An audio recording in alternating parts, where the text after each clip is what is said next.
கர்த்தராகிய நான் அபிஷேகம் பண்ணின கோரேசுக்கு முன்பாக ஜாதிகளை கீழ்ப்படுத்தி ராஜாக்களின் இடைக்கட்டுகளை அவிழ்க்கும்படிக்கும் அவனுக்கு முன்பாக வாசல்கள் பூட்டப்படாதிருக்க கதவுகளை திறந்து வைக்கும்படிக்கும் அவனை பார்த்து அவன் வலதுகையை பிடித்துக்கொண்டு அவனுக்குச் சொல்லுகிறதாவது, ஆண்டவர் கோரேசை பார்த்து ஒரு வார்த்தை சொல்றார், நான் உனக்கு முன்பாக போய் அப்படிங்கிறார். அடுத்து உன் வலதுகையை பிடித்து கொண்டு அவனுக்கு சொல்லுகிறதாவது. பொதுவாக கர்த்தர் நம்மோடு கூட வருகிறார் என்பதில் நமக்கு மாற்று கருத்தில்லை.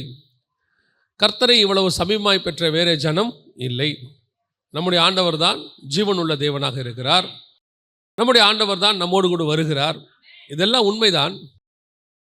இந்த காரியத்தை குறித்து ஒரு மூத்த ஊழியரோடு கூட பேசி கொண்டிருந்த போது அவர் விதமாய் சொன்னார், ஆண்டவர் நமக்கு முன்னாடி இருக்கிறாரு, ஆண்டவர் நமக்கு பின்னாடியும் இருக்கிறாரு. உனக்கு முன்பாக போய் அப்படின்னு இருக்கு. இன்னொரு இடத்துல இஸ்ரவேலை பின்னும் இருந்து பாதுகாக்கிறவர் அப்படின்னு இருக்கிறது. வலதுபுறமும் இடதுபுறமும் இருக்கிறாரு, நாலா பக்கமும் சூழ்ந்து கொண்டிருக்கிறார் அப்படின்னு சொல்லி அவர் சொன்னார். இது ஆண்டவர் நம்மை சுற்றிலும் பாளையம் இறங்கி இருக்கிறார் அப்படின்ற வார்த்தைக்கு நமக்கு இது காரணமாக இருக்கும். ஆண்டவர் நமக்கு எல்லா பக்கத்தில் இருந்து பாதுகாத்து கொள்கிறாரு. எல்லா விதத்திலும் கர்த்தர் நம்மோடு கூட இருக்கிறார். இதில் எந்த விதமான மாற்று கருத்தும் இல்லை. ஆனால் ஒவ்வொரு இடத்தில் இருக்கும் பொழுதும் ஒவ்வொரு விதமான காரியம் இருக்கிறது. அதை தான் நம்ம பார்க்கணும். உதாரணமாக இப்போது கோரேசுக்கு கர்த்தர் சொல்கிற வார்த்தை என்னென்னா, உனக்கு முன்பாக போய், உனக்கு முன்னே போய். ஒரு தடவைக்கு 2 தடவை சொல்கிறார். இப்போ இந்த கோரேஸ் யார்? தனிப்பட்ட முறையில் நீங்கள் பார்த்தீங்கன்னா கோரேஸ் யார் அப்படின்னு கேட்டிங்கன்னு சொன்னால், கோரேஸ் ஒரு புறஜாதி ராஜா, கர்த்தரால் அபிஷேகம் பண்ணப்பட்ட ஒரு ராஜா. ஆனால் அவன் புறஜாதி ராஜா, தேவனை அறியாத ஒரு ஊரில் இருந்து இருக்கிறவர். அவங்ககிட்ட போய் கர்த்தர் சொல்கிற சில விஷயங்கள் இருக்குது. நான் உனக்கு முன்னாடி போய் என்ன பண்ண போகிறேன், கோணநாவிகளை செவ்வையாக்க போகிறேன், பொக்கிஷத்தை எடுத்து கொடுப்பேன், புதையலை தருவேன். இது ஒவ்வொன்றத்துக்கு பின்னாடியும் ஒரு ஆவிக்குரிய அர்த்தம் இருக்குது. மாற்று கருத்தே இல்லை. எல்லாத்துக்கு பின்னாடியும் ஒரு ஆவிக்குரிய அர்த்தம் இருக்குது. ஆனால் தேவன் முன்னாடி போகிறதுக்கு, ஒரு புறஜாதி ராஜாவுக்கு முன்னாடி போகிறதுக்கு கர்த்தர் கொடுக்கிறதான இந்த காரியம் என்னன்னு கேட்டிங்கன்னா, அவனுக்கு தனிப்பட்ட முறையில், நான் ஸ்பிரிச்சுவல் காரியங்களுக்கு வரல, தனிப்பட்ட முறையில் அவங்ககிட்ட கர்த்தர் சில காரியங்களை ஒப்பு கொடுக்குறார். அதாவது நேபுகாத் நேச்சாருடைய ராஜ்யபாரம் பெல்ஷாத்சார் காலத்தில் ஒப்பு கொடுக்குறாரு. நீங்கள் 5ஆம் அதிகாரத்தில் நீங்கள் வாசிக்கும் பொழுது இதை நீங்கள் பார்க்க முடியும். தானியேல் புஸ்தகத்தில் ஒப்பு கொடுக்குறாரு. அன்றைக்கி அவன் கையில் நேபுகாத் நேச்சாருடைய அந்த பாபிலோனுடைய பொக்கிஷங்களை ஒப்பு கொடுக்குறாரு, புதையல்களை ஒப்பு கொடுக்குறாரு. இது எல்லாம் தனிப்பட்ட முறையில் கோரேசுக்கு கர்த்தர் ஒப்பு கொடுப்பது. இது ஒரு புறஜாதியாருக்கு கர்த்தர் செய்யக்கூடியதான ஒரு காரியம். ஒரு புறஜாதியாருக்கு கர்த்தர் செய்யக்கூடிய காரியம் பொக்கிஷங்களையும் புதையல்களையும் பூமியில் தருவது. நீங்களும் நானுமே கிறிஸ்துவை முன்பாக வைப்பதற்கு காரணம் என்ன? நாம் பல நேரத்தில் இவங்க கேட்குற இதே காரணத்துக்காக தான் கிறிஸ்துவை நாம் பின்பற்றுகிறோம். உலக பிரகாரமான ஒரு ஆசீர்வாதம், பொக்கிஷம், புதையல், உலக பிரகாரமான தேவைகள், உலக பிரகாரமான காரியங்கள், இந்த பூமிக்குரியது எல்லாமே அதில் வந்துடும். ஸோ இதுதான் நம்முடைய தேவை, இதுக்கு தான் கர்த்தர் நமக்கு முன்னாடி போகிறாரு, வாசலை திறக்கிறாரு அப்படின்னு சொன்னால் நமக்கும் கோரேசுக்கும் என்ன வித்தியாசம்? அதாவது உலக பிரகாரமாக இருக்கக்கூடிய ஒரு ராஜாவுக்கும் கர்த்தரால் அபிஷேகம் பண்ணப்பட்ட அவனும் ஒரு காரணத்துக்காக அபிஷேகம் பண்ணுறாரு. ஆனால் நீங்களும் ராஜாக்களும் ஆசீர்வாதமாக நம்மை கர்த்தர் என்ன பண்ணியிருக்கிறாரு? அபிஷேகம் பண்ணியிருக்கிறாரு. இப்போ நமக்கு அவங்களுக்கு என்ன வித்தியாசம்? அவனுக்கு கொடுக்குற அதே பொக்கிஷம், அவனுக்கு கொடுக்குற அதே புதையல் தான் எனக்கும் கிடைக்கும் அப்படின்னு சொன்னால், அப்போ நான் இயேசுவை ஏற்றுக்கொண்டதுக்கு என்ன காரணம்? அப்போது உலக பிரகாரமாக கிடைக்கிற அதே ஆசீர்வாதத்துக்காகத்தான் நான் இயேசுவை பின்பற்றுகிறேன். அதே பொக்கிஷம், அதே புதையல் தான் எனக்கு என்று சொன்னால், நான் இயேசுவை ஏற்றுக்கொள்வதற்கு என்ன வித்தியாசம்? என்னை விட அவன் இன்னும் நல்ல பிளெஸிங்காக இருக்கிறானே. அப்படின்னா இந்த வசனத்தின்படி கர்த்தர் உங்களுக்கு எனக்கு திறந்த வாசல். ஆண்டவர் சிமனா சபையை பார்த்து பேசுகிறார், திறந்த வாசல் அப்படிங்கிறார். ஆண்டவர் எதுக்கு நமக்கு வாசலை சொல்கிறார், திறந்த வாசல்னு சொல்கிறாரு அப்படின்னு கேட்டிங்கன்னா, அவர் நமக்கு கொடுக்குற பொக்கிஷம் வேறு, அவர் நமக்கு கொடுக்குற புதையல் வேறு.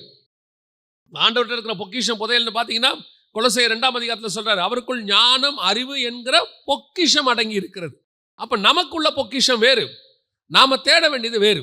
ஆனால் இப்போ நமக்கு முன்பாக ஆண்டவர் போய் என்ன கொடுக்குறாரு? புறஜாதி ராஜாவுக்கு போகிறது இது ஒரு பாத், முன்னாடி போகிறது ஒரு பாத். நாம் அதுக்காக அவரை தேடலை, நாம் தேடுற விதம் வேறு, நாம் வேறு காரியத்துக்காக தேடிக்கொண்டிருக்கிறோம். அந்தகாரத்தில் இருக்கிறதான பொக்கிஷங்களையும் ஒளிப்படத்தில் உள்ளதான புதையல்களையும் நமக்கு ஆண்டவர் வச்சிருக்கிறார் வேற. ஆண்டவர் சொல்றாரு, இந்த புஸ்தகத்தை புதை பொருளாக வைத்து வைத்து நமக்கு வேற புதையல் இருக்குது, அது உள்ளதான காரியங்களை தேடணும். அதான் வேதாகமம் தான் நமக்கு புதையல். இது உள்ள கர்த்தர் என்ன பண்ணிக்கிறார்? புதைச்சி வச்சிருக்கிறாரு, அந்தந்த காலகட்டத்துக்கு உரியது பொக்கிஷம் என்பது ஞானம், அறிவு. புதையல் என்பது வேத வசனத்துக்குள்ள இருக்கக்கூடியதான கர்த்தருடைய வெளிப்பாடு. இதுக்காக தான் கர்த்தர் திறந்த வாசலை வச்சிருக்கிறார். திறந்த வாசல்னா என்ன அர்த்தம்? வாசல் என்பது இயேசுவை குறிக்கிறது. நம்ம எல்லாருக்கும் தெரியும். ஆண்டவர் நமக்கு எல்லாத்தையும் ஓபன் பண்ணி வச்சிருக்கார். பரிசுத்த ஆவியானவர் அனுப்பி இருக்கிறார். அவர் இப்பொழுது சகல சத்தியத்துக்குள்ள நடத்துவார். இதான் உங்களுக்கு முன்பாக எனக்கு முன்பாக திறந்த வாசலை வைத்திருக்கிறேன். பொக்கிஷத்தையும் புதையல்களையும் எடுத்துக்கொள்வது. அதோட அர்த்தம் என்ன? ஆவியானவர் சபைகளுக்கு வருகிறார். ஆவியானவர் சபைகளுக்குள்ளே அசைவாடுகிறார். சகல சத்தியத்துக்குள்ளும் நடத்துவார். இயேசுவே சொல்றார், நான் இன்னும் அநேக காரியங்களை உங்களுக்கு சொல்ல வேண்டி இருக்கிறது, ஆனால் அவைகளை இப்பொழுது சொன்னால் நீங்கள் தாங்க மாட்டீர்கள். நான் போய் பரிசுத்த ஆவியை அனுப்புவேன். அவர் வந்து உங்களை சகல சத்தியத்துக்குள்ளும் நடத்துவார். அந்த சகல சத்தியம் தான் பொக்கிஷமும் புதையலும். அதைத்தான் நீங்களும் நானும் தேடணும். அதுக்கு தான் திறந்த வாசல். நோவாவுடைய ஜலப்பிரளயத்துல கர்த்தர் கதவை அடைத்தார்னு இருக்கு. திறந்து வச்சா என்ன ஆகும்? பேழை காணாம போயிடும். அப்ப கர்த்தர் கதவை அடைப்பது நல்லதா கெட்டதா? நல்லது. சில இடத்துல கதவு என்ன பண்ணப்பட்டிருக்கணும்? அடைக்கப்பட்டிருக்கணும். சில இடத்துல கதவு என்ன பண்ணப்பட்டிருக்கணும்? திறந்திருக்கணும். கர்த்தர் அடைத்தாலும் சோத்திரம், கர்த்தர் திறந்தாலும் சோத்திரம். சில நேரத்தில் நீங்க நினைச்சது கிடைக்காது. கர்த்தர் அடைச்சு வச்சிருப்பாரு. நீங்க முட்டுவீங்க, மோதுவீங்க. ஆண்டவர்கிட்ட சொல்லுவீங்க, என்ன ஆண்டவரே எனக்கு மட்டும் கதவு அடைச்சிருக்குது. அந்த கதவு உனக்கு வேணான்னு அர்த்தம். அந்த வழியா நீ பிரவேசிக்க வேண்டான்னு அர்த்தம். அது உனக்குரியது அல்லன்னு அர்த்தம். நான் ஒன்று மட்டும் ஆண்டவர்கிட்ட கற்றுக்கிட்டேன். எனக்கு என் பர்சனலா தேவனுடைய கரத்தில் தீமை என்பது கிடையவே கிடையாது. அவருக்கு தீமை செய்யவும் தெரியாது. அவரை பொறுத்த வரைக்கும் எனக்கு அடைச்சாலும் நன்மை தான், எனக்கு திறந்தாலும் நன்மை தான். அவர் எனக்கு எதை வச்சிருக்கிறாரோ அதில் சந்தோஷமா பிரவேசிக்கணும். அவர் என் வாழ்க்கையில் எதை செய்தாலும் கர்த்தர் நன்மைக்காக மட்டுமே செய்வார். அதில் தீமை என்பது இருக்கவே இருக்காது. ஒருவேளை எனக்கு இன்னைக்கு தெரியாது, அவ்வளோதான். இதில் எனக்கு அது பார்க்கறதுக்கு தீமை மாதிரி தெரியும். இப்போ இஸ்ரவேல் ஜனங்களை பார்த்து ஆண்டவர் சொல்லிட்டாரு, நீங்கள் போங்க 40 வருஷம் சுற்றி வாங்க அப்படின்ட்டாரு. உடனே இஸ்ரவேல் ஜனங்களுக்கெல்லாம் மனமடிவாயிருச்சு, வலி. ஐயோ ஆண்டவர் இப்படி சொல்லிட்டாரு, முடியாது, நாங்கள் இப்போவே போகிறோம், ஏதோ கர்த்தர் எங்களை தண்டிச்சிட்டாரு அப்படின்ட்டாங்க. கர்த்தர் சொன்னதுக்கு பின்னாடி பல காரணங்கள் இருக்கு. பாருங்க, இவங்க எந்த ஜனங்களை பார்த்து அங்கே பயந்தாங்களோ, ஏனாக்கின் புத்திரராகிய ராட்சதர்கள்னு இருக்கும். யாரை பார்த்து பயந்தாங்களோ 40 வருஷம் சுற்றி நீங்கள் வரும்போது பார்த்தீங்கன்னா அந்த ஜனங்கள் அங்கே இருக்க மாட்டார்கள். 40 வருஷம் அந்த ஜனங்களை என்ன பண்ணியிருப்பாரு? அந்த இடத்துல இல்லாதபடி ரிமூவ் பண்ணியிருப்பாரு. அப்போ திரும்பி வரும்போது அந்த ஜனங்க அங்கே இல்லை. அதே நேரத்தில் எந்த ஜனங்க அவங்கள பார்த்து பயந்தாங்களோ 40 வருஷத்தில் அந்த பயந்த ஜனங்களும் இல்லை. இப்போ உள்ளுக்குள்ள பிரவேசிக்கிற கூட்டம் எப்படி இருக்குன்னா, அவங்கள பார்த்து பயப்படாத ஒரு கூட்டம். அதோட அர்த்தம் என்னன்னா, நீ போய் நான் கொடுக்குற தேசத்துல பயப்படாம சந்தோஷமா இருக்கணும்னு கர்த்தர் விரும்புகிறார். பயந்தவனும் இல்லை, பயப்படுத்தினவனும் இல்லை. இதுக்கு கர்த்தர் 40 வருஷம் எடுத்துக்கிட்டாரு. நமக்கு 40 வருஷம் சுத்தினாருங்கிறது எப்படி இருக்கு? தண்டனையா தெரியுது. கர்த்தர் சில நேரங்களில் நம்மளை சுத்தல்ல விடுறாருன்னா அதுக்கு பின்னாடி ஏதோ நன்மை இருக்குன்னு அர்த்தம். சில நேரங்களில் கர்த்தர் பண்ணுகிற டிலே நல்லது. கர்த்தர் நமக்கு தீமை செய்யவே மாட்டார். அவருக்கு தீமை செய்யவும் தெரியாது. இது கர்த்தர் நமக்கு முன்பாக போய் நமக்கு செய்கிற காரியம். இது ஒரு அனுபவம். இது உலக பிரகாரமாய் கிடைக்கக்கூடிய ஆசீர்வாதம், பொக்கிஷம், புதையல், திறந்த வாசல், இதெல்லாம் இருக்கு. இந்த நடக்கிறதுல முன்னாடி போறதுன்னு ஒன்று இருக்கு இல்லையா? இதுலயே இன்னொன்று இருக்கு, இன்னொரு விஷயம் இருக்கு. இதை விட ஒரு படி கொஞ்சம் மேலன்னு நீங்க வச்சுக்கலாமே. இது தேவ ஜனங்களுக்கு நடக்கிறதான ஒரு விஷயம்.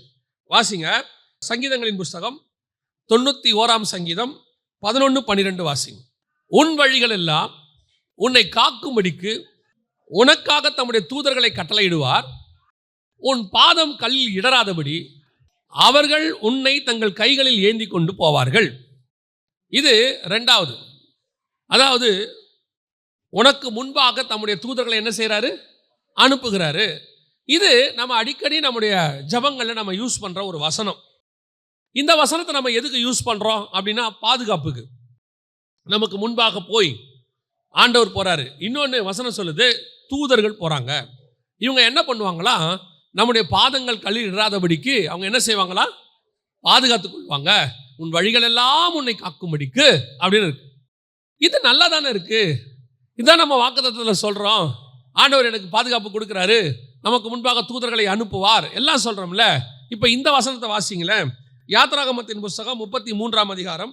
ஆனாலும் வழியிலே நான் உங்களை நிர்மூலம் பண்ணாதபடிக்கு நான் உங்கள் நடுவே செல்ல மாட்டேன், நீங்கள் வணங்கா கழுத்துள்ள ஜனங்கள் என்றார். யோசிச்சு பாருங்க, இந்த சங்கீதத்தில் நம்ம வாசிக்கும் போது உம்முடைய தூதர்களை கட்டளையிடுவேன், அவர்கள் உன் வழிகள் எல்லாம் பாதுகாப்பார்கள், எல்லாமே சொன்னாரு, எல்லாமே கரெக்டாக தான் இருந்துச்சு.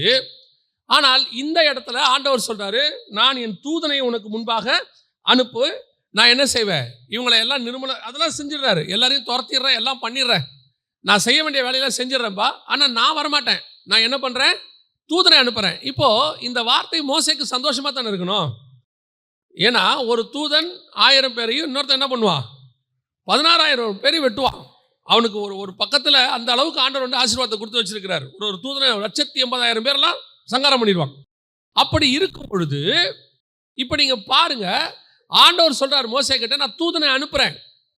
இந்த தூதன் வந்து யாருன்னா பிசாசியே சங்கிலியில் கட்டக்கூடியதுன்னா ஒரு ஆள், நான் அப்படி ஒரு தூதனை அனுப்புகிறேன் அப்படின்னு சொன்னால் மோசே சொல்கிறாரு, இல்லை ஆண்டவரே, இந்த வார்த்தை, இந்த துக்கமான வார்த்தை, அந்த வசனம் என்ன சொல்றது பாருங்க, 4ஆம் வசனம் வாசிங்க. துக்கமான இவ்வார்த்தைகளை ஜனங்கள் கேட்டபோது ஒருவரும் தங்கள் ஆபரணங்களை போட்டுக்கொள்ளாமல் துக்கித்துக் கொண்டிருந்தார்கள். இந்த வார்த்தை எப்படி இருந்துச்சா, எப்படி துக்கமா இருந்துச்சு? ஆண்டவர் சொல்லும்போது அப்போ எப்படி சொல்லியிருக்கிறாரு? ஆண்டவர் சொல்லும்போது எப்படி சொல்லியிருக்கிறாரு? இதை சந்தோஷமாவோ கம்பீரமாவோ கோபமாவோ சொல்லலை. அவர் எப்படி சொல்லியிருக்கிறாரு? துக்கமா சொல்லியிருக்கிறாரு. அது எப்படி சொல்லியிருக்கிறாரு? துக்கமா. அதாவது கோவப்பட்டுலாம் பேசலை. போ, நான் வரமாட்டேன் இனிமேட்டு உன் கூட அப்படி சொல்லலை. நான் வரலப்பா இனிமேட்டு உன் கூட, நான் உன் கூட வந்துக்கிட்டே இருந்தேன்னா நான் என்ன பண்ணிடுவேன், கோவத்தில் அடித்தாலும் அடிச்சு விடுவேன். அதனால் நீ என்ன பண்ணிடுவேன், அதனால் நான் என்ன பண்ணுறேன், என் கூட இருக்கிற ஒரு தூதன் இருக்கான், நான் அவனை அனுப்பி வைக்கிறேன், நீ போப்பா, கூட்டிகிட்டு போ அப்படின்றார். இந்த வசனம் இந்த துக்கமான வார்த்தைகளை கேட்டபோது, இல்லைன்னா கர்த்தர் உடைய கோபமான வார்த்தைகளை கேட்டபோது தான் வந்திருக்கணும். கோபப்பட்டு சொன்னார்னு வரணும். அந்த வசனம் சொல்லுது துக்கமான வார்த்தைகளை கேட்டபோது. அப்படின்னா என்ன அர்த்தம்? கர்த்தர் தூதனை அனுப்புறதுன்றதை விட கர்த்தர் நமக்கு முன்பாக வருவது என்பதுதான் முக்கியம். தூதன் வருவது அப்போ முக்கியம் இல்லையா? தூதன் வருவது முக்கியம், கர்த்தர் வரும்போது தூதன் வருவது முக்கியம். கர்த்தர் சந்தோஷமா ஒரு தூதனை அனுப்பினார்னா சந்தோஷம்தான். ஆனா இங்க கர்த்தர் சந்தோஷமா அனுப்பல.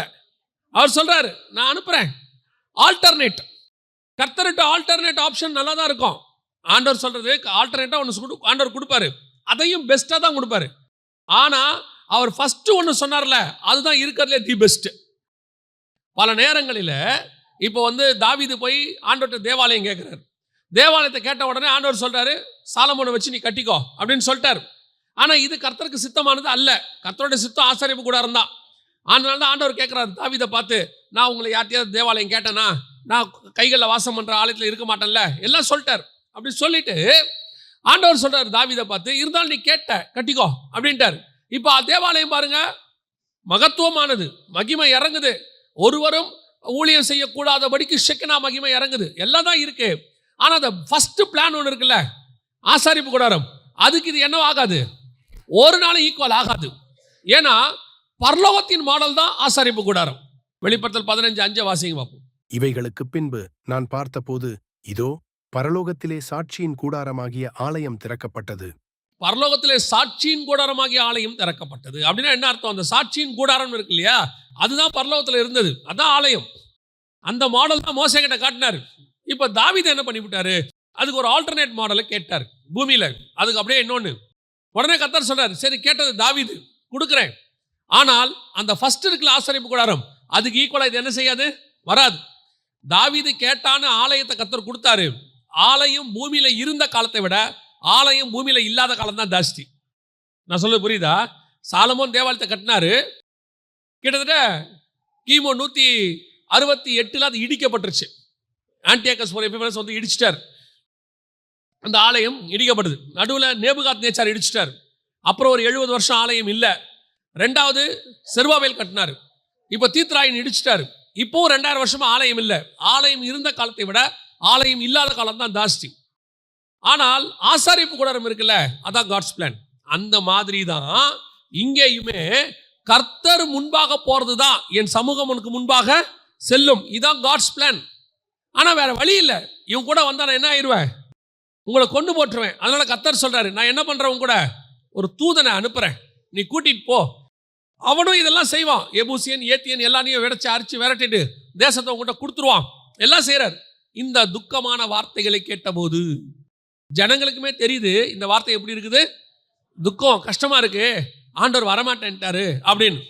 பல நேரங்களில் நமக்கு பாதுகாப்பை நம்ம உணர்கிறோம், இந்த தூதர்களுடையதான காரியத்தை போல உணர்கிறோம். ஆனால் கர்த்தர் கூட வராராங்கிறதா இப்ப கேள்வி. நாம பல நேரத்தில் இதை தான் கொஞ்சம் கான்சன்ட்ரேட் பண்ணணும். மோசேக்கு தூதன் மூலமா வர பாதுகாப்பு வேணுமா, கர்த்தர் மூலமா வர பாதுகாப்பு வேணுமானா கர்த்தர் மூலமா வர பாதுகாப்பு தான் வேணும். கர்த்தர் கோபம் உள்ளவர் ஆயிற்றே, பரவாயில்ல நீங்களே வாங்க. நான் நடுவில் வந்தா உங்களை சங்காரம் பண்ணுவேனே, பரவாயில்ல நீங்களே வாங்க. அது அவனுக்கு தெரியும். இந்த டிஃபரன்ஸ் உங்களுக்கு எனக்கு என்ன செய்யணும், புரியணும். எது வேணுங்கிறத நாம தான் செலக்ட் பண்ணணும். நமக்கு முன்பாக எது போகணுங்கிறத நம்ம தான் செலக்ட் பண்ணணும். ஆண்டவர் கேட்கிறார், நான் போறேன், நான் நடத்துறேன், ஆனா இப்படித்தான் நடக்கணும், இப்படித்தான் போகணும், நான் சொல்றபடி தான் இருக்கணும். அப்படின்னா நான் உனக்கு முன்னாடி போய் எல்லாத்தையும் சரி பண்ணி கொடுத்துறேன். இல்ல ஏன் இஷ்டப்படி தான் நான் போவேன், எனக்கு கொஞ்சம் ரிலாக்ஸா இருக்கணும், கொஞ்சம் இப்படி அப்படி நான் இப்படி அப்படின்னு ஆண்டவர் சொல்றாரு. சரி நீ போ, ஆனா நான் வரமாட்டேன். ஆனாலும் நீ என் பையன், என் மக, நான் உன்னை விட முடியாது. அதனால நான் என்ன பண்றேன், நான் ஒரு சேஃப்டிக்கு ஆள் அனுப்புறேன். பாடி கார்டு வேணுமா, இப்படி வச்சுக்கோங்க, பாடி கார்டு வேணுமா, நம்ம அப்பா வேணுமா. சில நேரத்தில் பாடி கார்டு பார்த்தீங்கன்னா பயங்கரமான ஆளாக தான் இருப்பார். இங்கே ஒருத்தர் நீங்கள் போறீங்க, பாடி கார்டு பார்த்தீங்கன்னா பயங்கர துப்பாக்கி வச்சிருப்பாரு, எல்லாம் வச்சிருப்பாரு. கூட வர அப்பா கிட்ட ஒன்றும் இருக்காது. ஆனால் மனதளவில் பாடி கார்டை விட அப்பா தான் நமக்கு க்ளோஸ்.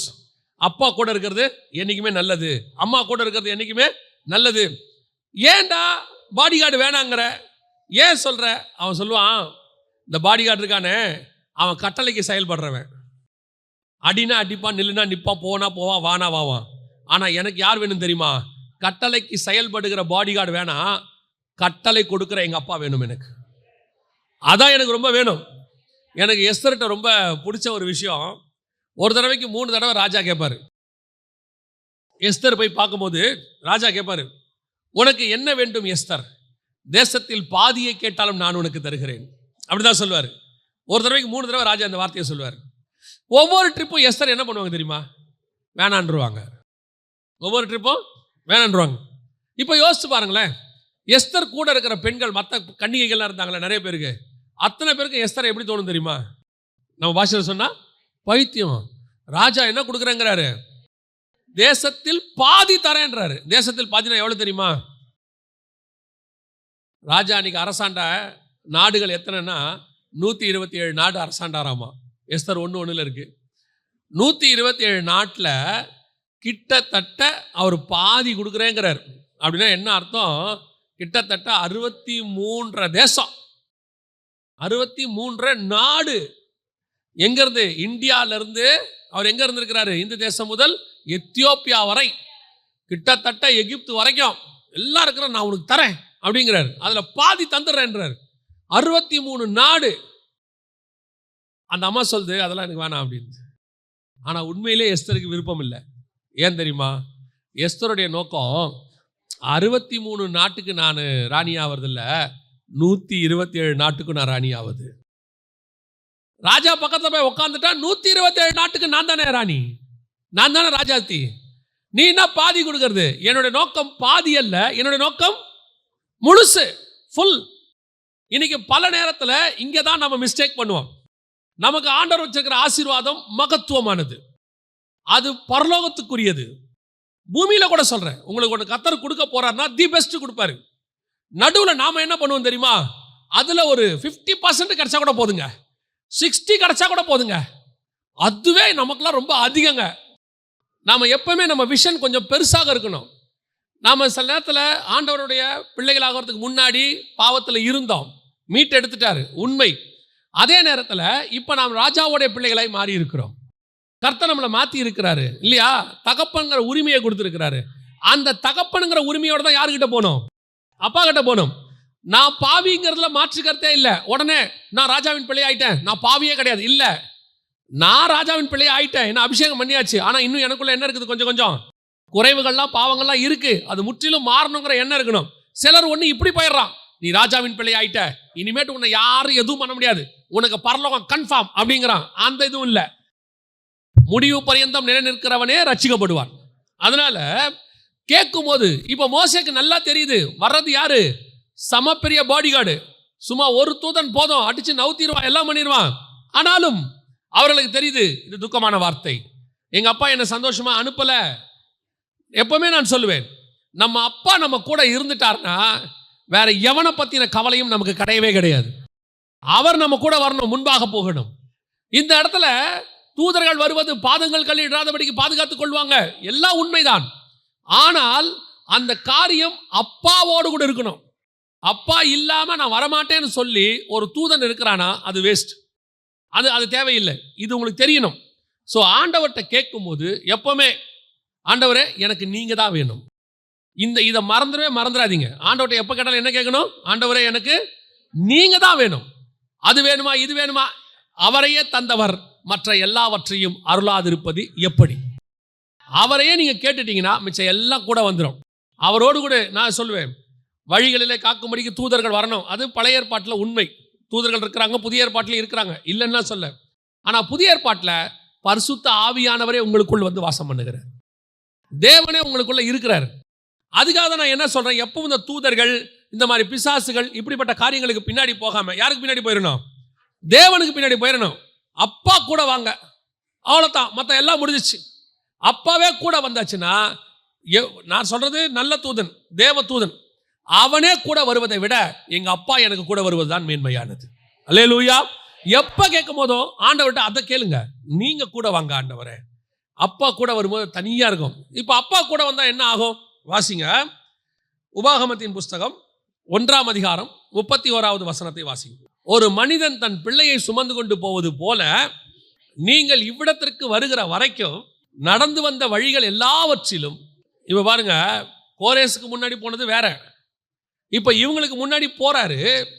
ஒரு இடத்துல சொல்றாரு, இல்லப்பா நான் வரல, நீங்க இப்படி இருந்தீங்கன்னா பிரச்சனை ஆயிரும், நான் ஒரு தூதனை அனுப்புறேன். இப்ப அவன் சொல்லிட்டான், அந்த கதையை வேண்டாம், நீங்க வந்தா தான் நான் என்ன செய்வேன், போவேன். நீங்க சொல்லி இருக்கிறீங்க இல்லையா இந்த ஜனங்களோட கூட இருப்பேன்னு. இதெல்லாம் கேட்டுட்டு கடைசியில் அவர் சரி நான் வரேன், என் சமூகம் உனக்கு முன்பாக செல்லும் எல்லாம் சொல்லிட்டாரு. ஆனா இப்ப எப்படி கூட்டிட்டு வராராம் தெரியுமா?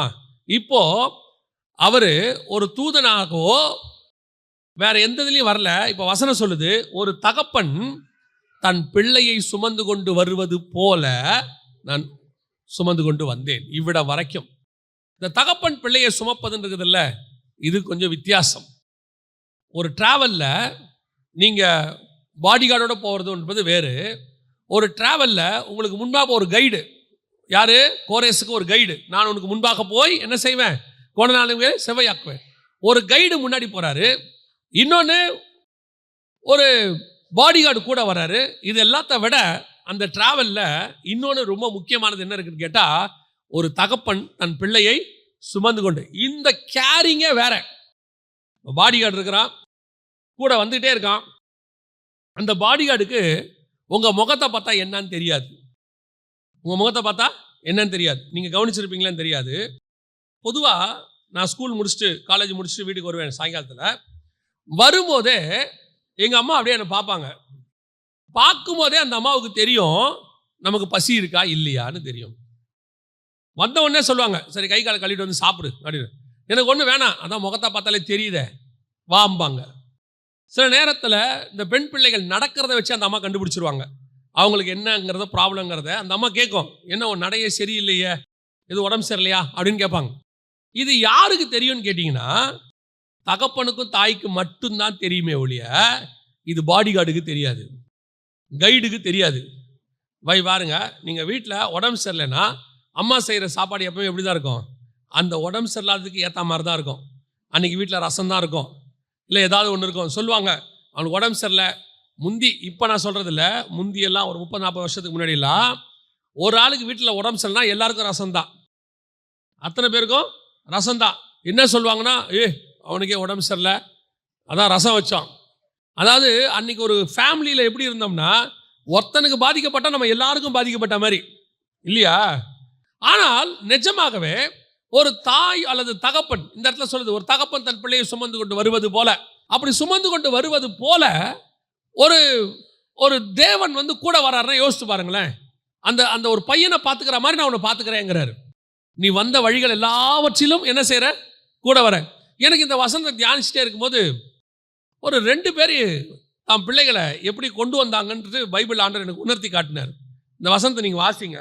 ஆதியாகமத்தின் புஸ்தகம் 22ஆம் அதிகாரம் 3வது வசனம் வாசிங்க.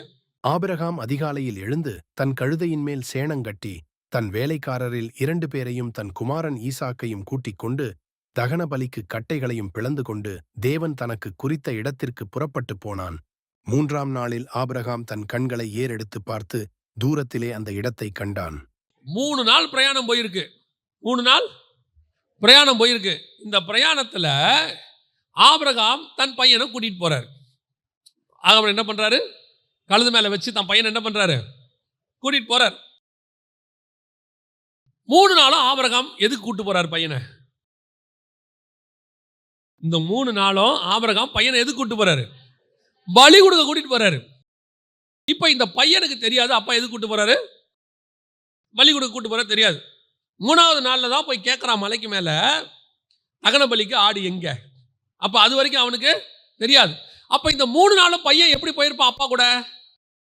சந்தோஷமா டிராவல். அதே ஒரு வனாந்தரத்தில் கூடாரத்திலே இருந்தோமா, அப்பா இன்னைக்கு நம்மளை என்ன பண்ணியிருக்கிறாரு? வெளியே கூட்டு போறாரு. அதுவும் அதிகாலையில் எழுந்து காலங்காத்தாலே ஏஞ்சாச்சு. அப்படியே ஜாலியா அப்பா கூட போறான். 1 நாள் ஆச்சு, 2 நாள் ஆச்சு, 3 நாள் ஆச்சு, போய்கிட்டே இருக்காங்க. அப்படியே போக போக ஜாலியா இருக்கு. ஒரு இடம் வருது, வந்த உடனே பலியெல்லாம் பலி செலுத்துறதுக்கு எல்லாத்தையும் ரெடி பண்ணா பையனுக்கு டவுட்டு. அப்பா எல்லாத்தையும் கொண்டாந்துருக்கிறாரு, கட்டையா எடுக்கிறாரு, எல்லாம் கொண்டாரு. பலி செலுத்த வேண்டிய ஆடு எங்க?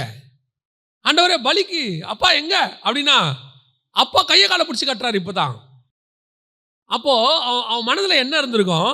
இந்த 3 நாள் எதுக்கு என்ன கூட்டிட்டு வந்தீங்க? இந்த 3 நாளுடைய பிரயாணத்தினுடைய தானே தகப்பன் தன் பிள்ளையை சுமந்து கொண்டு வந்தது போலன்றதுக்கான அப்படியே ஆப்போசிட். இது அப்படியே என்ன நடக்குது? ஆப்போசிட்டா இருக்குது. சில நேரங்களில் நீங்களும் நானும் தேவனை இப்படித்தான் பார்க்கிறோம். சில நேரத்தில் கர்த்தர் நடத்துகிற பாதை அப்படி இருக்குது. ஆண்டவர் சிலர்லாம் சொல்லுவாங்க, ஆண்டவர் என்னை கொண்டு போய் இப்படி விட்டுட்டாருங்க, நான் நினைக்கவே இல்லை, நான் கர்த்தரை தான் தேடுறேன், எனக்கு ஏன் இப்படி எல்லாம் நடக்குது? ஆண்டவர் சொல்றாரு, நீ கை காலை கட்டுற வரைக்கும் தான் பார்க்குற, கத்தி ஓங்குற வரைக்கும் தான் பார்க்குற, ஆனா உன்னை உயிரோடு கூட எழுப்பி நிக்க வச்சு உன் சந்ததியை ஆசீர்வதிக்கிறத நீ இனிமேட்டு தான் பார்ப்ப. உன் தகப்பன் உன்னை சுமந்து கொண்டு வந்தது காரணம் உன்னை பலி கொடுப்பதற்கு அல்ல. அதனாலதான் ஆபிரகாம் தெளிவா சொல்லிட்டு போவாரு, நானும் பிள்ளையாண்டானும் திரும்பி வருவோம். கன்ஃபார்மா திரும்பி வருவோம். என்னங்க பலி கேட்டிருக்கிறாரு, திரும்பி வருவாங்கிறத? அவர் பலி கேட்டது உண்மை, நான் கொடுக்க வந்தது உண்மை. ஆனா அவர் சொல்லியிருக்காரு, ஈசாக்கின் வழியாக தான் உன் சந்ததி விளங்கும்னு சொல்லியிருக்கிறார். எனக்கு அவர் கூட்டு வர சொன்னது, பலி கொடுக்க சொன்னது, இதெல்லாம் 2வது. எனக்கு ஒரு வாக்கு பண்ணார்ல, அந்த வாக்கு தத்தம் தான் எனக்கு மெயின். இவனை செத்தாலும் உயிரோடு கூட கொண்டு வருவதற்கு அவர் வல்லமை உள்ளவராய் இருக்கிறார். நான் பலி கொடுக்க போகிறேன், கர்த்தர் உயிரோடு கூட எழுப்புவார். நான் திரும்பி வரும்போது என் பையனோட தான் வருவேன். இதுதான் தகப்பனுக்கு இருந்தான கான்ஃபிடென்ட். இந்த 3 நாளும் ஆபிரகாமுக்கு இதுதான் கான்ஃபிடென்ட். 3 நாளும் ஆபிரகாம் இதுதான். ஆபிரகாமை பொறுத்த வரைக்கும் வேலைக்காரங்கிட்ட சொல்லும் போது பையனோட வருவேன்னு சொன்னது வேலைக்காரன்ட்ட சொன்னது இல்லை. அவன் வீட்டில இருந்து கிளம்பும் போதே சாரால்ட்டா தான் சொல்லியிருப்பான், எங்கெங்க போறீங்க? பிள்ளைய கூட்டிட்டு மோரியா மலை வரைக்கும் போயிட்டு வந்துடுறேன், பிள்ளை பத்திரங்க, அதெல்லாம் பத்திரமா கூப்பிட்டு வருவேன். அப்படி இருக்கும்போது அவர் கன்ஃபார்மா சாரால்ட்டா இருக்கட்டும், யாருக்கிட்ட வேணா இருக்கட்டும், அவர் சொல்ற வார்த்தை என்னவா இருக்கும்? திருப்பி கண்டிப்பா கூட்டிட்டு வருவேன். ஆனா உள்ளுக்குள்ள தெரியும், இவனை என்ன கொடுக்க போறோம்? பலி கொடுக்க போறோம். பலி கொடுக்க போகிறது உண்மை, திருப்பி வரப்போவதும் உண்மை. உன் தகப்பன் உன்னை சுமந்து கொண்டு போவது எதுக்கு தெரியுமா? கன்ஃபார்மாக உன்னை சாவடிப்பதற்கு அல்ல. அது நடத்துகிற பாதை கொஞ்சம் கடினமாகத்தான் இருக்கும். அதனால தான் அந்த வார்த்தையை சொல்வாரு, நீ நடந்து கொண்டு வந்த பாதைகள் எல்லாம், எல்லாத்துலயும் அந்த பாதையில என்ன இருக்கு தெரியுமா? செங்கடல் இருக்கு, அந்த பாதையில வனாந்தரம் இருக்கு, அந்த பாதையில சில நேரத்துல சாப்பாடு இல்லாத நிலைமை இருக்கு, சில நேரத்தில் தண்ணி இல்லாத சூழ்நிலை வரும், சில நேரத்தில் பிரச்சனைகள் வரும். ஆனால் ஆண்டவர் சொல்றாரு, எல்லாவற்றிலும் உன்னை நான் சுமந்து கொண்டு வந்தேன். செங்கடல் உன்னை அழிக்கவில்லை, செங்கடல் உனக்காக பிளந்தது. வனாந்தரம் உன்னை அழிக்கவில்லை, வனாந்தரத்தில் மேகஸ்தம்பத்தை கொடுத்தார். பசி உன்னை சாகடிக்கவில்லை, மன்னாவை கொடுத்தார். தாகம் உன்னை சாவடிக்கவில்லை, தண்ணியை கொடுத்தார். நீ கடந்து வந்த பாதையெல்லாம் கடினம், ஆனா எதுல உன்னை சாக விட்டாரு அதை மட்டும் சொல்லு. எதுல உன்னை கைவிட்டாரு அதை மட்டும் சொல்லு. நீ நடந்து வந்த பாதையை பத்தி மட்டுமே பேசிக்கிட்டு இருக்க. நான் கஷ்டப்பட்டேன், நான் கஷ்டப்பட்டேன், அப்படிப்பட்டேன், இப்படிப்பட்ட. ஆண்டவர் சொல்றாரு, நீ கஷ்டப்பட்டதெல்லாம் உண்மை, நான் கை விட்டேனா? உன்னை எங்கேயாவது தொலைச்சனா? இல்ல உன்னை பலி கொடுத்தேனா? உன் தகப்பன் பிள்ளையை சுமப்பது போல இதுவரைக்கும் நான் சுமந்து கொண்டு வந்திருக்கிறேன். நீ போகிற இடம் வரைக்கும் உன்னை நான் சுமந்து கொண்டு போவேன். அந்த நம்பிக்கை தான் நான் சொல்லுவேன், அந்த நம்பிக்கை தான் வருக வரைக்கும் நம்ம எல்லாருக்கும் இருக்கு, இருக்கணும். அன்னைக்கு இருந்தார் பாருங்க. இப்ப நான் என்ன சொல்லக்கூடாது, எங்க அப்பா என்ன வெட்டுறதுக்கு கூட்டிட்டு போனார், இல்ல, எங்க அப்பா என்ன அதுக்கு நடுவில் காப்பாற்ற கூட்டிட்டு போனார். நடத்தின பாதை கடினம். நான் சொல்றேன், இயேசு கிறிஸ்துவை உபத்திரவத்தின் நடுவில் தான் நீங்கள் தெரிந்து கொள்ள முடியும். அங்கதான் அவர் கரம் எப்படி வேலை செய்து நீங்க பார்க்கணும். சாப்பாடே வராத இடத்துல எப்படி சாப்பாடு வருதுன்னு பார்க்கணும். எல்லாருக்கும் சாப்பாடு வர இடத்துல நீயும் சம்பாரிச்சு சந்தோஷமா 5 ஸ்டார் ஹோட்டல்ல சாப்பிடுறதுங்கிறது நார்மல். உன்ன மாதிரி எல்லாரும் சாப்பிடுவான். ஆனா வனாந்தரத்துல மன்னாவை அவரால் அழைக்கப்பட்டவன் மட்டும்தான் சாப்பிடுவான், வேற எவனுமே சாப்பிட மாட்டான். அது கர்த்தர் உனக்கும் எனக்கும் வச்சது. நீ என்ன ஆசைப்படுற? எல்லாரோடய உட்காந்து நானும் ஜாலியா 5 ஸ்டார் ஹோட்டல்ல சாப்பிடணும். நீ 10ஓட 11 கணக்கிலே வர மாட்டேன், லிஸ்ட்லயே இருக்க மாட்டேன். நீ எல்லாரோடையும் சேர்ந்து செத்து போயிடுவ. ஆனா வனாந்தரத்துல சாப்பிட்றாமல்ல, அவன் தான் லிஸ்ட்ல வருவான், அவன் தான் தனியா வருவான். ஆண்டவர் அந்த பாதையில ஏன் நடத்துறாரு? தகப்பன் தன் பிள்ளையை சுமந்து கொண்டு வருவது போல. ஆபிரகாம் தன் பிள்ளையை சுமந்து கொண்டு போகும்போது அவன் பையன் நினைச்சிருப்பான், அப்பா ஏதோ ஜாலியா கூட்டு போறாரு. கத்தியை ஓங்கும்போது நினைச்சிருப்பான், ஐயோ அப்பா நம்மளை வெட்ட பார்க்கறாரு. ஆனா அப்பாவுக்கு நல்லா தெரியும், நான் எப்போ கூட்டு போனாலும், உன்னை வெட்ட கூட்டு போனாலும், உன்னை பலி கொடுக்க கூட்டு போனாலும் எனக்கு ஒன்று தெரியும், நீ உயிரோடு கூட திரும்பி வருவாய். எனக்கு அதில் ஆபிரகாமுக்கு தெரியுங்கிறதுல நீங்கள் எப்படி கண்டுபிடிக்கலான்னா, இஸ்மவேலை அனுப்பி விடுவார். 21ஆம் அதிகாரம் ஆதியாகமத்தின் புஸ்தகம் 11வது வசனம் வாசி. தன் மகனை குறித்து சொல்லப்பட்ட இந்த காரியம் மிகவும் துக்கமாய் இருந்தது. இப்போ யோசிச்சு பாருங்க, அனுப்பி தான் விட சொன்னார். நீ வனாந்தரத்துக்கு என்ன பண்ணிரு? அனுப்பி விட்டுரு. இதுவே மிகவும் துக்கம்னா பையனை கர்த்தர் கேட்கிறாரு, வெட்டு பலியாய் கொடு அப்படின்னு சொன்னா இந்த காரியம் ஆபிரகாமுக்கு எப்படி இருக்கணும்? இன்னும் பெரிய துக்கமா இருக்கணும். இதுவே மிகவும் துக்கம், இதை விட பெரிய துக்கம் இருக்கணும். ஆனா வசனம் சொல்லுது அவனுக்கு துக்கமே இல்லை. அவன் என்ன பண்றானா, அதிகாலையில் எழுந்து பையனை கூட்டிட்டு வாடா போலாம். அப்பா எங்க போறான்? போயிட்டு வரலாம் வாடா. வேலைக்காரனை கேட்கறாங்க, எங்கயா போறீங்க? அந்த மேலே வரைக்கும் போயிட்டு வந்துடுறான். பையன் கேட்கறான், இப்போ எதுக்கு? நான் உன்னை பலி கொடுக்க வந்தேன். இப்போ போயிட்டு வரலாம். நீ போயிட்டு வரலான்டா, வரலாம். இப்போ வெட்ட போறியா? போயிட்டு வரலான்டா. கையை காலை கட்டி வெட்ட போற, திருப்பி போலாங்கிற. டேய் திருப்பி போலான்டா. அப்பா எனக்கு புரியல. எனக்கு புரியுதுடா, உனக்கு புரியாது. சில நேரங்களில் கர்த்தர் சொல்லக்கூடிய காரியம் நமக்கு புரியாது, கர்த்தருக்கு தெரியும். நல்லா நமக்கு தெரியும் அவசியமும் இல்லை. ஓங்கியாச்சு, ஈசாக்கு நினைச்சிட்டா, முடிச்சு, அவ்வளோதான். இதுக்கு தான் என் தகப்பன் சுமந்து கொண்டு வந்தது போல வந்தீரோ? என்னை வெட்டுறதுக்கு தான் கூப்பிட்டு வந்தீரோ? இந்த பிரச்சனைக்கு தான் என்னை கூட்டிட்டு வந்தீங்களோ? இந்த உபத்திரவத்தில் கொண்டு வந்து விடுறதுக்கு தான் கூட்டிட்டு வந்தீங்களோ? நீங்க கூட நிறைய நேரத்தில் ஆண்டவர் கேட்டிருக்கலாம். ஆண்டவர் சொல்றாரு, இல்ல, கத்தி ஓங்குற வரைக்கும் நீ பொறுமையா இரு, ஒரு நாள் வரும். அவ்வளவுதான், விஷயமே முடிஞ்சிச்சு. ஒரு நாளும் கர்த்தர் உன்னையும் என்னையும் சாகடிக்க விடுகிறது இல்லை. கர்த்தர் சுமந்து கொண்டு போவார், உபத்திரவத்தின் பாதையில நடத்துவார். ஆனால் ஒரு நாளும், இப்போ ஆபிரகாம் சாகும்போது பார்த்தீங்கன்னா வசனம் சொல்லுது, ஈசாக்கும் இஸ்மவேலும். அந்த வசனம் எனக்கு ரொம்ப பிடிச்ச வசனம். 25ஆம் அதிகாரம் 9வது வசனம் வாசி. அவன் குமாரராகிய ஈசாக்கும் இஸ்மவேலும் மம்ரேக்கு எதிரே ஏத்தியனான சோகாரின் குமாரனாகிய எப்பெரோனின் நிலத்திலுள்ள மக்பேலா எண்ணப்பட்ட குகையிலே அவனை அடக்கம் பண்ணினார்கள். இதான் முக்கியம், நல்ல கவனிங்க. ஒருத்தன் துரத்தி விடப்பட்டவன், அவன் பார்வையில் எங்க அப்பா எங்க அம்மாவையும் எங்க அப்பாவை என்ன பண்ணிட்டார்? எங்க அப்பா என்ன எங்க அம்மாவையும் துரத்தி விட்டார். இன்னொருத்த பார்வையில் எங்க அப்பா என்ன பண்ணிட்டாரு? வெட்ட போயிட்டாரு. 2 பேருக்கும் அப்பானா அவ்வளவு வெறுப்பு. என்னடா இது, ஒரு காலத்தில் இப்படி பண்ணிட்டாரு எங்க அப்பா, இனி எங்க அப்பா தேவையே கிடையாது அப்படின்னு. ஆனா வசனம் சொல்லுது, 2 பேரும் வந்து அவனை அடக்கம் பண்ணினார்கள். துரத்தி விடப்பட்டவனும் வந்து அடக்கம் பண்ணினான், வெட்டுவதற்கு கத்தி வாங்கினவனும் வந்து அடக்கம் பண்ணினான். ஏன் தெரியுமா? ஒரு நாள் ஆபிரகாம் பூர்ண வயது உள்ளவனாய் மரித்தான்.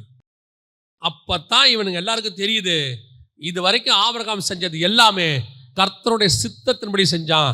எங்க அப்பா எனக்கு வச்சதெல்லாம் ஆசீர்வாதம் தான். இன்னைக்கு என் பார்வைக்கு அது தவறாக இருந்துச்சு, ஆனா இன்னைக்கு எனக்கு தெரியுது, அன்னைக்கு எங்க அப்பா பண்ணது ஒரு நாள் என் பார்வைக்கு தவறா இருந்துச்சு. இன்னைக்கு எனக்கு தெரியுது, எங்க அப்பா பண்ணது சரி, எங்க அப்பா நடத்தி கொண்டு வந்தது சரி. ஒரு நாள் நீங்கள் நினைப்பீர்கள், ஆண்டவர் நடத்தி கொண்டு வந்த பாதை உங்களை அழிப்பதற்கல்ல, உங்களை ஆசீர்வதிப்பதற்கென்று. கடந்து போற ரூட்டை வச்சு டிசைட் பண்ணிடாதீங்க. பல நேரங்களில் கர்த்தர் கொண்டு போகிற பாதை கடினமாக இருக்கும்.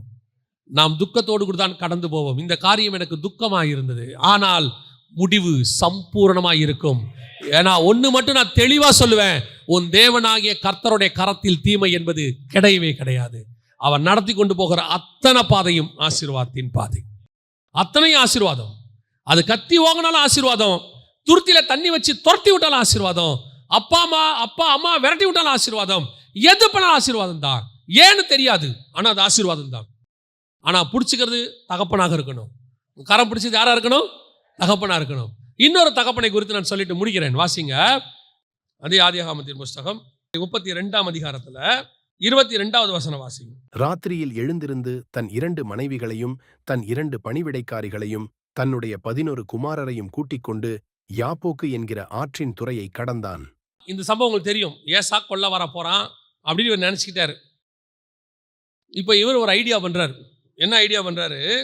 தன் 2 மனைவிகளையும் தன் 2 பணிவிடைக்காரிகளையும் தன்னுடைய 11 குமாரரையும் கூட்டிக் கொண்டு யாப்போக்கு என்கிறதான ஆற்றில் என்ன செஞ்சாராம்? துறையை கடக்க பண்ணினான் அப்படின்னு இருக்கு. இது ஏன் அப்படின்னு கேட்டீங்கன்னு சொன்னா, இன்னொரு இடத்துல இருக்கும். அவன் என்ன பண்ணுவான்னா, முதல்ல ஒரு குரூப்பை நிறுத்துவான். யாக்கோபு தன் கண்களை ஏறெடுத்து, இதோ ஏசாவும் அவனோடே கூட 400 மனிதரும் வருகிறதைக் கண்டு, பிள்ளைகளை லேயாளிடத்திலும் ராகேலிடத்திலும் 2 பணிவிடைக்காரிகளிடத்திலும் வெவ்வேறாக பிரித்து வைத்து, பணிவிடைக்காரிகளையும் அவர்கள் பிள்ளைகளையும் முதலிலும், லேயாளையும் அவள் பிள்ளைகளையும் இடையிலும், ராகேலையும் யோசேப்பையும் கடையிலும் நிறுத்தி, தான் அவர்களுக்கு முன்னாக நடந்து போய் 7 விசை தரை மட்டும் குனிந்து வணங்கி தன் சகோதரன் கிட்டச் சேர்ந்தான். என்ன ஒரு அந்த ஆர்டரை நல்லா கவனிங்களேன். எனக்கு இதை பார்த்த உடனே யாக்கோபு கெட்டவனா நல்லவனானே உங்களுக்கு தெரியாது. இல்லை, யாக்கோபு நல்லவர் தான், நீங்கள் ஏதோ அப்படி நினச்சிடாதீங்க. என்னடா யாக்கோபை கெட்டவரான்றார்ல. ஒரு சராசரி மனுஷனா யோசித்து பாருங்க. ஃபர்ஸ்ட் அவன் என்ன பண்ணிட்டானா, வசனம் சொல்லுது, பணிவிடைக்காரிகளையும் அவர்கள் பிள்ளைகளையும் முதலில் நிறுத்தி. ஏன் அவங்கள ஃபர்ஸ்ட் நிற்க வைக்கிறான்? ஏசா அடிக்க போறான்னு தெரியுது. அடிச்சா முதல் பாதிப்பு யாருக்கு வரட்டும்? பணிவிடைக்காரிக அவங்க பிள்ளைகளுக்கு வரட்டும். அது இவன் பெத்தது தான், யாக்கோபு பிள்ளைகள் தான். ஆனாலும் ஃபர்ஸ்ட் யார் நிக்கட்டும்? அடுத்து யாரை நிறுத்துறான்? லேயாளையும் அவள் பிள்ளைகளையும். இப்ப இந்த அம்மாவும் இவன் மனைவி தான். அது பணிவிடைக்காரி, இது மனைவி. ஆனா 2 மனைவியில லேயாளை நிக்க வச்சுட்டு ராகேல எங்க நிக்க வைக்கிறான்? கடைசியா நிக்க வச்சுட்டான். யோசேப்பை எங்க போய் நிக்க வச்சுட்டான்? கடைசியா. அப்படின்னா என்ன அர்த்தம்? நீ அடிச்சினே வா, ராகேலையும் யோசேப்பையும் கடைசியா பார்த்துக்கலாம். அந்த டிஃபரன்ஸ் தெரியுதா உங்களுக்கு? நான் உலக பிரகாரமா சொல்றேன். சில நேரத்தில் அப்படி போகும்போது முன்னாடி நம்ம லீஸ்ட் இது போட்டுங்க, இது போனா பரவாயில்ல, அதுக்கப்புறம் நம்ம என்ன பண்ணுவோம்? இதையாவது பார்த்துக்கலாம். சரி, அடுத்து அவன் இன்னும் வந்துட்டான். நெக்ஸ்ட் யாரு? லேயாள். இது கூட போனா போட்டுங்க, ராகேலும் யோசேப்பும் இருக்கட்டுங்க, கடைசியா வேணா அது போட்டுங்க. அப்பனா அவன் நேசம் யார் மேல அதிகமா இருந்திருக்கு? ராகேல் மேலையும் யோசேப் மேலையும். இப்படித்தான் நம்ம நினைக்கிறோம். இந்த வசனத்து மட்டும் இப்படித்தானே இருக்கு. சரி, இப்போ இப்படி வாசிங்களேன். 2வது வசனத்தை வாசிங்க. பணிவிடைக்காரிகளையும் அவர்கள் பிள்ளைகளையும் முதலிலும், லேயாளையும் அவள் பிள்ளைகளையும் இடையிலும், ராகேலையும் யோசேப்பையும் கடையிலும் நிறுத்திட்டானா? இப்போ இது வரைக்கும் நம்ம பார்த்தது கரெக்டா இருக்கா? முதல்ல பணிவிடைக்காரங்க அடி வாங்கினா வாங்கட்டும், அவங்க பிள்ளைகள், அதுவும் இவன் பிள்ளைகள் தான், இருந்தாலும் ஒரு டிஸ்டன்ஸ் வச்சுக்கிட்டான். அடுத்து லேயாள், அடுத்துதான் லாஸ்ட் ராகேல், யோசேப்பு. இது வரைக்கும் கூட ஓகே. இவன் பார்வைக்கு நம்ம கொஞ்சம் நடா இந்த ஆளு பாகுபாடு உள்ளவனா இருக்கிறானே, தகப்பன் இப்படி இருக்கிறானே, அவன் பிள்ளைகள்ல 10 பிள்ளைகள் போனா போட்டு இது ஒன்று மட்டும் எஸ்கேப் ஆகட்டும் நினைக்கிறானே, அவன் ஒரு ப்ரிஃபரன்ஸ் மாத்தி வைக்கிறானே, எல்லாம் தெரியுது இல்ல. அடுத்து வாசிங்க. தான் அவர்களுக்கு முன்னாக நடந்து போய் 7 விசை தரை மட்டும் குனிந்து வணங்கி தன் சகோதரன் கிட்டச் சேர்ந்தான். இவன் ஏன் முன்னாடி போறான்? ஏசா கொல்ல போறான்னு தானே இவ்வளவு அரேஞ்ச்மெண்ட் பண்றான். அப்ப இவன் ஏன் முன்னாடி போறான்? அப்ப ஃபர்ஸ்ட் யார் சாவணும்? செத்தா? ஒரு தகப்பனா அவன் செய்யற விஷயத்தை நல்லா கவனிங்க. இந்த இடத்துல எனக்கு பாகுபாடு இருக்கு, ஆனா இவங்க அத்தனை பேருக்காக நான் ஜீவனை கொடுக்க முன்னாடி போகிறேன். எதை பண்ணாலும் என்னை தாண்டி நீ பண்ணிட்டு போடா, என் கண்ணு பார்க்க கூடாது. இதுதான் தகப்பன் தன் பிள்ளைகளை சுமந்து கொண்டு வருவது. யாக்கோபை நீங்க பார்த்தீங்கன்னா பார்க்கும்போது வேற மாதிரி இருக்கும். சில நேரத்தில் வீடுகளில் அப்பாவும் சரி அம்மாவும் சரி 2 பிள்ளைகள் இருந்தால் பாகுபாடு காட்டுற மாதிரி தான் இருக்கும். 2 பிள்ளைகள் எப்படி இருக்கும்? பாகுபாடு காட்டுற மாதிரி தான் இருக்கும். பையனா தனி தான் அம்மாவுக்கு, பொண்ணுனா தனி தான் அப்பாவுக்கு. 2த்தையும் பார்க்கும்போது பையன் சொல்லுவான், உங்களுக்கு என்னைக்கு இருந்தாலும் அவ தான் ரொம்ப இம்பார்ட்டன்ட் அப்படிம்பான். பொண்ணு சொல்லும், உன் பையனுக்கு தானே எல்லாம் எடுத்து வச்ச, எனக்கா எடுத்து வச்ச அப்படின்னு கேட்கும். அம்மாவுக்கும் அப்பாவுக்கும் வீட்டுக்குள்ள பார்க்கும்போது என்ன இருக்கு? அந்த பாகுபாடு இருக்கு.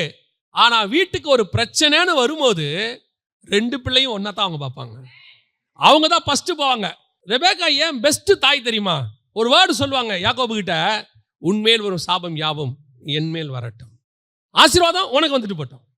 இதுதான் உண்மையிலேயே தகப்பனோ தாயோ உண்மையா இருக்கிறவருடைய சுபாவம். தகப்பன் தன் பிள்ளையை சுமந்து கொண்டு வருவது போல என்ன, கொஞ்சம் பாகுபாடு தெரியுது. சில நேரத்தில் நமக்கு பாகுபாடு தெரியும். நம்ம ஆட்கள் சொல்லுவாங்க, யூதர்களுக்கு ஆண்டவர் செய்யறது கொஞ்சம் அதிகமாக தான் இருக்கும்பா நம்மால். சிலர் சொல்லுவாங்க, யூதர்களை விட புறஜாதியாரை தான் கர்த்தர் அதிகமாக நேசிக்கிறாரு. சில நேரத்தில் நமக்கு தெரியும், நம்ம எல்லாரை விட புறஜாதியாருக்கு ஆண்டவரோட தயவு இருக்காது, நம்ம மேலே தான் கர்த்தருடைய கிருபை ஜாஸ்தின்னு. நம்ம பார்வையில் இந்த பாகுபாடு தெரியுது. ஆனால் கர்த்தர் பார்வையில் பாகுபாடே இல்லை. அவர் முன்பாக போய் ஜீவன் கொடுக்க போனவர். அவர் பணிவிடைக்காரி பிள்ளைக்கும் ஜீவன் கொடுக்க முன்னாடி போனா, லேயாள் பிள்ளைக்கும் ஜீவன் கொடுக்க முன்னாடி போனா, ராகேல் பிள்ளைக்கும் ஜீவன் கொடுக்க முன்னாடி போனா. இங்க வேணா பிரமாணத்துல மாற்று கருத்து இருக்கும். மனசாட்சி பிரமாணம், நியாய பிரமாணம், சுயாதீன பிரமாணம், மாற்று கருத்து இருக்கு. பிரமாணத்துல வேறுபாடு இருக்கு. ஆனா ஜீவன் கொடுத்த இயேசுவின் இடத்துல பாகுபாடே கிடையாது. பட்சபாதம் இல்லாதவர், பாரபட்சம் பார்க்காதவர். அவர் அத்தனை பேருக்காகவும் முன்னாடி ஜீவன் கொடுக்க போகிறார். அல்லேலூயா. இதுதான் தகப்பன் தன் பிள்ளையை சுமந்து கொண்டு போவது போல சுமந்து கொண்டு போவது.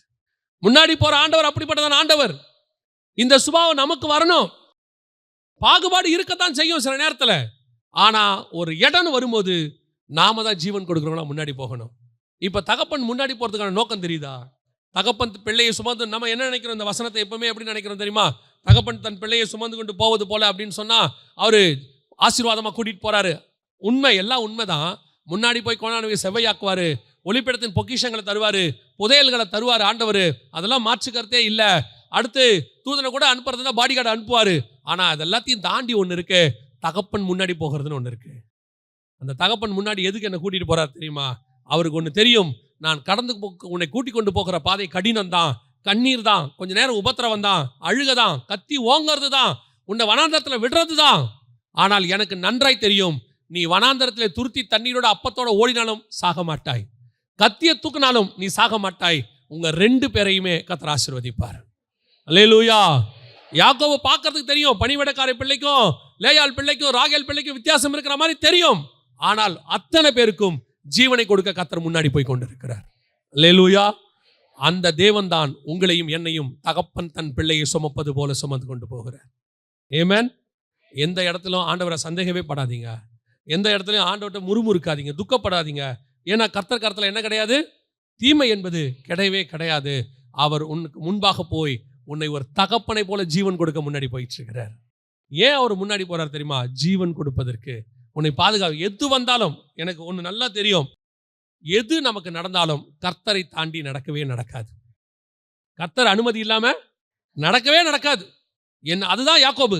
நாமன் முன்பாக போய், ஏசா நான் உன்னை மொத்த பேரை அழிக்க போறேன், எவ்வளவு பேரை வேணா அழிச்சுக்க, முதல்ல என்ன அழிச்சிரு, எனக்கு அப்புறம் தான் நீ என் பிள்ளைகளை தொடரும். அதுக்கப்புறம் பாதுகாக்கப்பட்டாங்க, யாருக்கும் எந்த சேதம் வரல, அதெல்லாம் வேற. ஆனா அதுதான் ஒரு தகப்பனுடைய இருதயம். அல்லேலூயா. ஒரு பூலோகத்தில் இருக்கிற உன் தகப்பன் உனக்கு செய்யாததை நான் உனக்கு முன்பாக போகிறேன். நான் உனக்கு உள்ளங்கையில் வச்சு வரைஞ்சி பாதுகாத்துக் கொள்றேன்.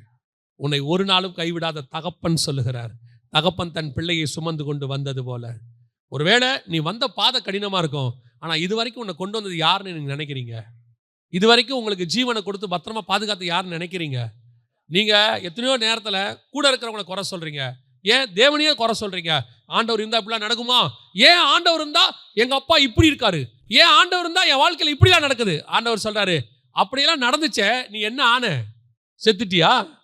இல்ல என்ன ஆச்சு? காணாம போயிட்டியா? உன்னை நடத்தி கொண்டு தங்கம் நெருப்புக்குள்ள போகாம புடமிடப்படவே முடியாது. அதுக்கு ஒரு ப்ராசஸ். உன்னை அந்த ப்ராசஸ்ல நான் நடத்துனதுக்கு காரணம் உன்னை சுத்த பொன்னாய் விளங்க பண்ணுவதற்கு. உன்ன மாதிரி நாளைக்கு இதே மாதிரி பாதையில கடந்து போறவங்க 1000 பேர் இருப்பான். அவனுக்கெல்லாம் உன்னைத்தான் கர்த்தர் எடுத்து பயன்படுத்துவார். ஏன்னா உனக்கு மட்டும்தான் அந்த வலி தெரியும், உனக்கு மட்டும்தான் அந்த பெயின்னா என்னன்னே தெரியும். பிரசங்கத்துல நான் சொல்லுவேன், ஒரு சிங்கிள் பேரண்ட்காரன் பிரசங்கத்துல சிங்கிள் பேரண்ட்டை பத்தி பேசுறதுக்கும், அந்த சிங்கிள் பேரண்டா இல்லாம தாயும் தகப்பனும் வளர்த்தவங்க பேசுறதுக்கும் டிஃபரன்ஸ் இருக்கு. ஒரு பசினா என்னன்னு தெரியாதவன் பசியை பத்தி பேசுவதுக்கும், பசியில கடந்து வந்தவன் பசியை பத்தி பேசுறதுக்கும் டிஃபரன்ஸ் இருக்கு. நீ கடந்து வந்த பாதையில ஏன் கர்த்தர் கொண்டு வந்தார் தெரியுமா? நீ பட்ட அனுபவத்தினால நாளைக்கு உன்ன மாதிரி இருக்கிற 1000 பேரை நீ மீட்க வேண்டி இருக்கிறது. உன்னால மட்டும்தான் அது முடியும். ஏன்னா நீ அந்த ப்ராசஸ்க்கு உன்னை விட்டு கொடுத்த கர்த்தர் உன்னை உருவாக்கி இருக்கிறார். தகப்பன் உனக்கு முன்பாக போய். ஆனா ஒண்ணு மட்டும் கர்த்தர் சொல்றாரு, இன்னைக்கு மட்டும் இல்ல, முடிவு பரியந்தம் கர்த்தர் சொல்றாரு, தகப்பன் தன் பிள்ளையை சுமந்து கொண்டு வருவது போல நான் வருவேன். உன்னை இறக்கி வைக்க மாட்டேன், நீ பாரன்னு விடவே மாட்டேன். உன்னை கொண்டு போய் இந்த இடம் மட்டும் உனக்கு நியமிச்ச டெஸ்டினேஷன் வரைக்கும் கர்த்தர் கொண்டு போய் சேர்க்க வல்லமை உள்ளவராய் இருக்கிறார். அல்லேலூயா. நாம் ஜெபிக்க போகிறோம். ஏந்திரிக்கலாமா நம்ம தேவ சமூகத்துல? நன்றி ஆவியானவரே. கண்களை மூடுவோமா? ஒருவேளை இதுவரைக்கும் உன்னுடைய ப்ராசஸ் எல்லாம் பெயின்ஃபுல் ப்ராசஸாகவே இருந்திருக்கும். கொஞ்சம் வேதனை உள்ள காலங்களுக்குள்ளே நீ போயிருப்ப. ஒருவேளை வனாந்தரத்துக்கு பிள்ளையோட ஓடி இருப்ப. இல்லை உன் சொந்த தகப்பனே உனக்கு கத்தியை ஓங்கி இருப்பாங்க. உன் சொந்த குடும்பமே உனக்கு விரோதமாக ஓங்கி இருக்கும். உன் தாயே உனக்கு விரோதமாக எழும்பி இருப்பாங்க. சில நேரத்தில் நீ கைவிடப்பட்டு அனாதையா நின்று இருப்ப. எந்த பக்கம் போறது திக்கற்ற நிலைமை. ஆண்டவர் சொல்றாரு, திக்கற்றவர்களுக்கு, ஆதரவற்றவர்களுக்கு அவர்தான் அடைக்கலம். அவர் சொல்றாரு, யார் உன் கூட வரலனா என்ன, யார் உனக்கு முன்னாடி போகாட்டி என்ன, நான் போயிட்டு இருக்கேன் உனக்கு முன்னாடி, நான் போயிட்டு இருக்கேன். என்னை மட்டும் பார்த்துக்கிட்டே வா, என்னுடைய பாதப்படி அப்படியே பின் பண்ணிட்டே வா, நான் கொடுத்த வார்த்தைகளை அப்படியே ஃபாலோ பண்ணிக்கிட்டே வா. அப்ப நீங்க முன்னாடி போறீங்கன்னா எனக்கு ஏன் ஆண்டவரே இதெல்லாம் நடக்குது? அது அடுத்த உன் கேள்வி. கர்த்தர் என் கூட வராருன்னா, ஆண்டவர் தான் எங்களுக்கு தேவன்னா, ஏன் என் வாழ்க்கையில இதெல்லாம் நடக்குது? ஆண்டவர் சொல்றாரு, இதை விட மோசமாலாம் வந்துச்சு, நான் உனக்கு முன்னாடி போய் ஃபில்டர் பண்ணி உன்னால எதை தாங்க முடியும்னு பார்த்து அதை மட்டும்தான் நான் உனக்கு அனுமதிச்சேன், மற்ற எதையுமே நான் அனுமதிக்கல. நீ சந்திச்சதெல்லாம் உன்னால தாங்க முடியும்னு உன் மேல உள்ள நம்பிக்கையில நான் அனுமதிச்சது. நான் அப்படி அனுமதிச்சதுனால தான் நீ இன்னும் ஜீவனோடையே இருக்கிற. நான் எல்லாத்தையும் அனுமதிச்சிருந்தா நீ இந்நேரம் செத்து போயிருப்ப. இந்நேரம் உன்னை தொலைச்சு கட்டியிருப்பாங்க. கர்த்தர் ஃபில்டர் பண்ணி அனுப்புனார் உனக்கு. நீ கடந்து வந்த பாதையே இவ்வளவு கஷ்டமா இருக்குன்னு சொல்றியே, உனக்கு தெரியாம எவ்வளோ ஆயுதங்களை கர்த்தர் நிர்மூலமாக்கினார் உனக்கு விரோதமா வந்ததை. அதெல்லாம் அவர் வாங்கிக்கிட்டாரு. ஏன்னா உன் முன்னாடி போறவர் அவர் தான். உனக்கு உன் கிட்ட வந்த சின்ன கல்லுக்கே நீ இப்படி சொல்லிட்டியே, அவர் மேல எவ்வளவு கல் எறிஞ்சாங்க தெரியுமா? ஏன்னா அவர் முன்னாடி போயிட்டே இருக்காரு. அவர் ஒரு சிலது தான் உனக்கு அனுமதி கொடுத்தாரு. அது கூட எதுக்கு தெரியுமா? நீ சாகணுங்கிறதுக்காக இல்லை. உன்ன மாதிரியே உன் பின்னாடி சின்ன சின்ன பிள்ளைங்கள்லாம் வந்துகிட்டு இருக்கு. இன்னொரு தலைமுறை வருது. அந்த தலைமுறைக்கு இந்த அனுபவத்தை சொல்றதுக்கு உன்னைத்தான் நான் செலக்ட் பண்ணேன். உன்னைத்தான் நான் செலக்ட் பண்ணேன். நீ பட்ட பாடு, நீ சிந்தின கண்ணீர், நீ கடந்து வந்த இருட்டு, நீ இருட்டில் அழுதது, நீ பாத்ரூம்ல தண்ணி ஊத்திக்கிட்டே அழுதது, எல்லாத்தையும் கர்த்தர் சொல்றாரு. இப்ப கர்த்தர் சொல்றாரு, ஆண்டவர் சொல்றாரு, இதெல்லாம் நான் தெரிஞ்சுதான் உன்னை அனுமதிச்சேன். ஏன்னா நான் தானே உன் முன்னாடி போனேன். எனக்கு தெரியாம இது எதுவுமே நடக்கல தெரியுமா? ஏன் தெரியுமா? உன் பின்னாடி இன்னும் கொஞ்சம் பேர் வந்துகிட்டு இருக்காங்க. அவங்களுக்கெல்லாம் உன்னை ஒரு தகப்பனாகவும் உன்னை ஒரு தாயாகவும் வைக்கிறதுக்காக தான் நான் உன்னை கடந்து போக பண்ணேன். நீ ஏமாற்றப்பட்ட, உண்மைதான்.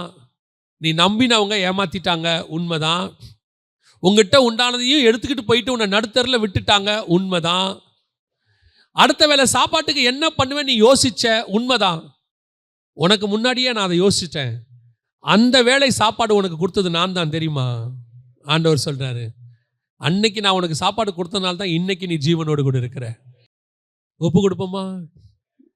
ஒன்று மட்டும் நான் திருப்பியும் சொல்றேங்க, நம்முடைய தகப்பன் கையில் தீமை என்பது இல்லவே இல்லை. அவர் நன்மைக்கு ஏதுவானவர். அவர் புழுதியிலிருந்து உன்னை ராஜாவாய் மாற்றிடுவார். ஒப்பு கொடுப்போமா? கரங்களை ஆண்டவருக்கு நேராக உயர்த்தி, நல்ல தகப்பனே, சர்வ வல்லமை உள்ள ஆண்டவரே, எங்களை மறவாமல் நினைத்தவரே, ஈசாக்கு எபினேசராயும் இஸ்மவேலுக்கு எல்ரோயுமாய் இருந்தீர் ஆண்டவரே. எங்களுக்கோ எபினேசரும் எல்ரோயுமாய் இருந்து நடத்துகிறேப்பா. கரம் பிடித்து நடத்துகிறீரே, முடிவு பரிந்தும் விடாமல் இருக்கிறவரே, தகப்பன் தன் பிள்ளையை சுமப்பது போல சுமக்கிறவரே, நாங்கள் பயமில்லாமல் உங்கள் தோள் மேலே உட்காந்துருக்கிறோம். நாங்கள் பயமில்லாமல் உங்கள் மாறு மேலே சாஞ்சிருக்கிறோம். நடந்ததெல்லாம் நன்மைக்கே, நடந்ததெல்லாம் நன்மைக்கே நாங்கள் அறிந்திருக்கிறோம். இனியும் நடத்த போகிறீர். முடிவு பரியந்தம் எங்களை நடத்துவீர். எங்கள் ஆண்டவர் இயேசு கிறிஸ்துவின் நாமத்தில் பிதாவே.